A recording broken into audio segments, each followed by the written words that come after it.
So how do you sell a home and buy a new one in this crazy market that we're in? That's what we're going to be talking about today. Let's go ahead and jump into it. So oftentimes when I sit down with sellers, we have the conversation of, hey, Brian, in this market, I know my home is going to sell really quickly. So I'm not concerned about that, but I want to buy a house. And you're like, okay, cool. Well, how does that work, right? I don't have funds to qualify for two homes. Oftentimes, this is the situation. They can only afford their mortgage of $350,000, right? And their house is $300,000. So how are they going to be able to purchase that next property in a market that's super crazy? And so there's a couple of ways that we can do this, and I just wanted to talk with you guys about those today. So jumping into it, the first way we can do it is we can list your home for sale and just ask that, hey, buyers, we would like to have a lease back. And so what does a lease back look like? That looks like you close on the home, so you get the proceeds from your sale of your property, and then you're going to lease your house back. And so you basically become a tenant at your home that you were living in for up to 90 days. And so as a part of this, the new owner is going to charge you rent, right? And sometimes they'll waive it, sometimes they'll charge you what their mortgage payment is going to be for those months. And typically, you'll also be responsible for paying for your own utilities like you were. So that continues going forward. But that gives you a time to go and look for a house. So now your house has been sold, so you're not continuing on the sale of your current property when you're making offers in your next home. And so you have the funds in the bank to put your down payment, and you can get pre-approved to purchase that next property, and you have 90 days to find that. So really that looks like we've got about 60 days to house hunt for you, get an offer accepted, and get you to the next property. If we go beyond that, we don't find you a property, then we're cutting things a little bit close with a 90-day lease back. But that's something that people are willing to do. And in this market, hey, buyers just want to find a house, right? Inventory is super low right now.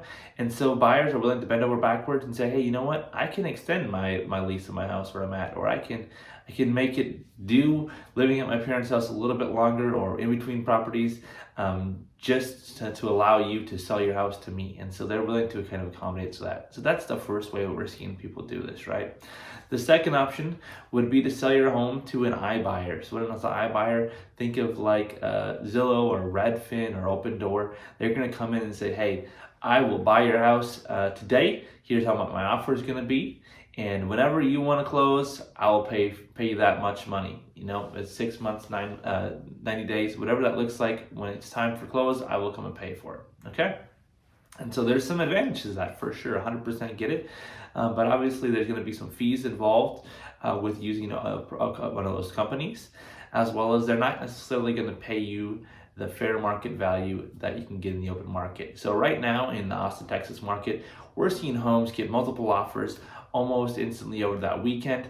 It's not uncommon to see 30 offers. Last weekend I ordered an offer on a house and I had over 90, right? So I'm not saying that it's going to be your property, but I'm going to say that the probably likelihood of having multiple offers on your home is fairly high. And so with that being said, you're gonna, they might offer you, hey, the last home that I ever sold in your neighborhood was this much, and they're gonna offer you slightly below that for that convenience factor from an Open Door. But if you were to list your home, go out of the house, allow showings to happen, you're going to end up getting actually more money for your home because somebody's going to come and multiple offers, they're going to pay over and you're going to net more money. And so if you can find a way to make it work, where we either you do a lease back or you have a place to stay temporarily, you're going to get a lot more money to your pocket. Okay? And so then the last option would be, hey, we can, list your house and sell it, and we can hopefully, just ask for like a closing date that's a little bit longer, right? So if the normal closing date is 30 or 45 days, maybe we'll say, hey, give us a closing date that's 60 days out. That gives me an opportunity to take about 2 weeks, go and find a home, and I'm going to try to coordinate that thing to be closing. And I close this house on Friday morning, Friday afternoon, I'm moving to my new house, right? And so it's a little bit more stress, takes a lot of coordination, but it is possible to just sell one house and move into the next one. And so those are some options.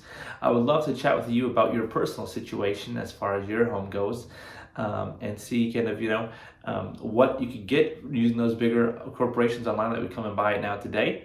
versus selling it on the open market, and what that number looks like for you, and then kind of what your situation looks like as far as short-term housing would go. Some folks will rent a home for 6 months in between if they need to. Otherwise, they'll buy a new build, and they can kind of coordinate the sale of their house with that, closing that new build. So there's a lot of great options out there, and I just wanted to jump on here quick today and let you know a few ways that you could sell your house in this crazy market and buy another one. All right, I'll talk to you then next time. See ya.